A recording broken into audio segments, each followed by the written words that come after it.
Bismillahirrahmanirrahim. Assalamualaikum warahmatullahi wabarakatuh. Allahumma sholli wa sallim wa barik ala sayyidina Muhammad wa ala ali sayyidina Muhammad. Ini berbagi ketika saya dicoba untuk ditipu. Ditipu telepon. Jadi waktu maghrib itu saya lagi duduk, tapi ini udah agak lama kisahnya. Saya lagi duduk, tiba-tiba HP berbunyi, saya angkat lah. Saya bilang siapa karena nomornya nggak ada dalam kontak saya. Siapa gitu kan? Apa kata dia? Masa sama kawannya sendiri nggak tahu? Ya mana saya tahu, orang kan banyak, kata saya. Coba siapa, kata dia gitu. Tuh iya tuh cara penipu-nipu kita tuh. Coba siapa? Kita nebak-nebak lah. Saya sebutlah nama seorang.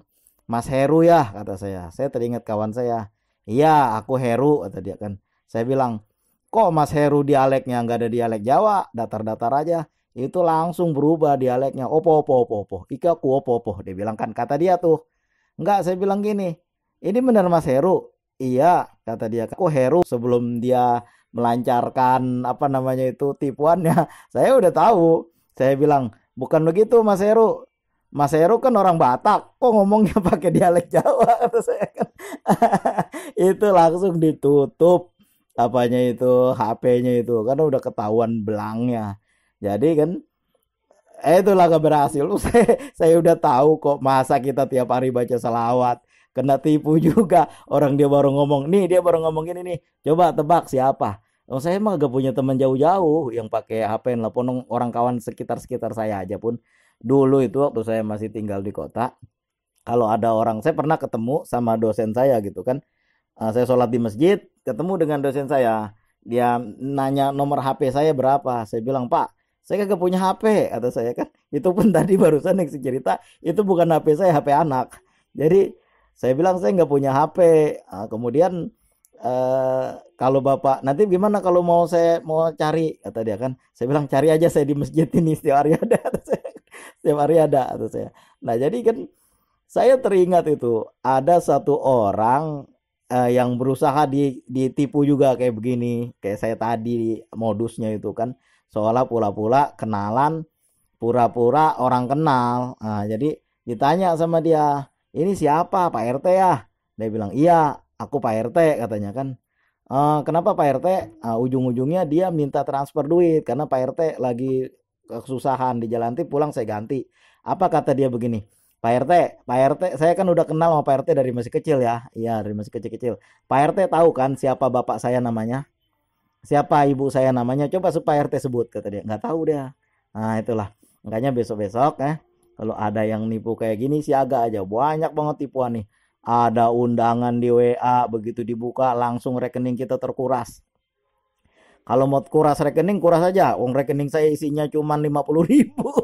Itu pun kagak bisa diambil. Dibatasin sama bank. Kagak ada isinya. Mau ambil apaan? Kalau yang bisa kurus-kurus aja situ. Isinya kagak ada. Apa yang mau dikurus? Saya kagak pernah nyimpen duit di bank. Agak pernah naruh. Yang saya taruh di mana? Ada tempat tersendiri. Saya simpan di tempat tersendiri. Jadi super aman. Mau tahu ceritanya bagaimana? Begini. Dulu ada sahabat Rasulullah. Beliau itu orang suka sekali nitip barang-barang sama dia, termasuk uang. Titip ya, saya mau pergi ke tempat titip. Orang banyak pada nitip itu, juga banyak jumlahnya. Nah, dia duit itu aja kemanain titipan orang, dia sedekahin. Dia sedekahin. Jadi kagak ada duit di tangan dia. Begitu orangnya nagih, mana duit saya kemarin? Ya Allah, katanya, kemarin orang ini nitip. Saya sudah titip lagi kepada engkau. Mana titipan orang ini ya Allah? Ada aja jalannya untuk keluarin. Ada aja gantinya. Nah itu, disitulah tempat saya nyimpen. Mau diikutin? Silakan. Suatu saat saya dalam kondisi yang luar biasa kesulitannya, saya tagih aja, ya Allah, kita berwasilah dengan perbuatan-perbuatan baik yang kita pernah gunakan. Ya Allah, dulu saya pernah begini, dengan wasilah perbuatan baik ini, tolong selamatkan saya. Nah itu alhamdulillah insya Allah selalu selesai masalahnya. Nah, jadi orang bertumpuk-tumpuk dia simpen, akhirnya begitu memang ditulis di situ dijamin oleh lembaga penjamin simpanan, ya cuma 1 miliar kan, sisanya nggak ada lagi, sisanya bukan tanggung jawab gua. Udah banyak banget ceritanya begitu. Titiplah kepada Allah yang maha penjaga, sebaik-baiknya penjaga. Dulu ada suatu orang berniaga, dia meninggalkan suatu daerah pergi ke tempat lain untuk berniaga.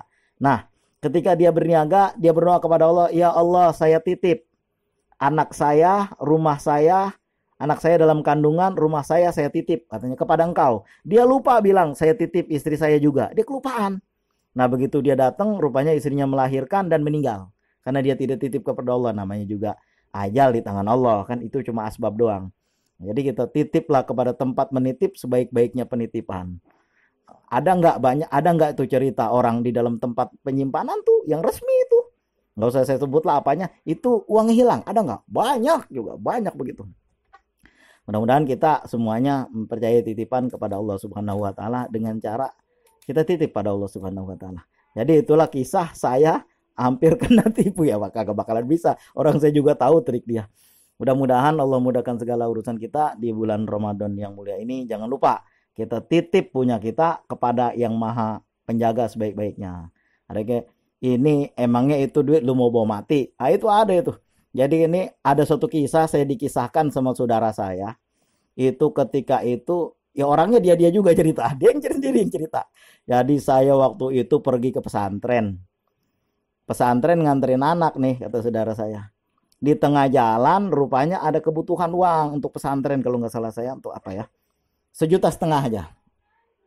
Dia telepon adiknya sendiri, tolong kasih saya pinjam, nanti saya bayar kalau saya udah untung jualan. Nah, karena dia jualan. Apa kata adiknya? Kagak ada, udah dipakai buat nyetor umroh. Nah itu yang saya bilang apa? Umroh jadi tempat tur. Akhirnya jadi tempat tur aja. Nah begitu berapa minggu kemudian rupanya sang ade ini udah beli rumah 1 miliar lebih. Betapa lukanya abangnya itu. Dan dia mengadu kepada saya. Tawakalna 'ala Allah, saya bilang sebut nama Allah banyak-banyak. Bukratan wa asilah pagi-pagi. Allahu Akbar qadarullah. Allah mengatur semuanya. Saya nggak tahu ceritanya, ada ceritanya itu sampai juga ke kuping saya. Anaknya udah kena sakit kelenjar tiroid. Allahumma sholli wa sallim ala sayyidina Muhammad wa ala ali sayyidina Muhammad. Gampang banget buat Allah untuk membalikannya. Makanya kan saudara, adik, abang, empok, jangan sampai pada ribut satu sama lain. Saya punya suatu saudara itu, ketika saudaranya itu katakanlah sakitnya berat, itu bukan sakit medis. Mungkin dokter juga angkat tangan, dukun angkat kaki, saking beratnya penyakit itu. Itu sampai badannya basah kuyup seperti orang berenang, basah dengan keringetnya. Apa kata orang tuanya? Buka baju lu, kasihan abang lu. Dia buka bajunya dan dia pulang ke rumahnya naik angkot dalam keadaan telanjang, gak pakai baju. Sebagaimana saya selalu berkata, kalau gue punya nyawa, gue kasih 1 buat lu. Kalau gue punya 2 nyawa, 1 gue kasih buat lu. Nah itulah kita sama saudara. Selalu begitu. Kalau bilang sama saudara kayak begitu, luar biasa pengorbanannya. Orang lain aja kita tolong, apalagi sama saudara. Nah begitulah, mudah-mudahan Allah mudahkan segala urusan kita. Kita titip apa yang kita punya kepada yang maha penjaga sebaik-baiknya penjaga. Suatu hari ada suatu kawan bilang sama saya begini, Bang, saya liatin abang baik banget sih, jadi sering ketipu, kata dia kan. Kata saya apa? Biarin aja, dia ngangkutin dosa saya. Biarin aja, dosa saya jangkutin, kata saya kan. Allahumma sholli wa sallim wa barik ala sayyidina Muhammad wa ala ali sayyidina Muhammad. Mudah-mudahan bulan Ramadan membawa berkah buat kita semua. Hikmah dari itu kan begini ya, orang-orang yang seperti itu kan menipu-nipu untuk mendapatkan itu kagak berkah apa yang dia dapat. Walaupun kita kena tipu nih, apa yang dia dapat kagak berkah, kagak ada berkahnya. Nanti ada aja tuh penyakitnya tuh, ada aja tuh yang bikin jadi hilang, malah lebih ketarik lebih banyak lagi. Sebagaimana juga harta-harta riba yang kita peroleh dalam riba itu juga akan tidak berkah. Itu udah kelihatan tuh di kehidupan sehari-hari. Allahumma sholli wa sallim wa barik ala sayyidina Muhammad wa ala ali sayyidina Muhammad. Terima kasih atas segala perhatian. Mohon maaf atas segala kekurangan. Assalamualaikum warahmatullahi wabarakatuh.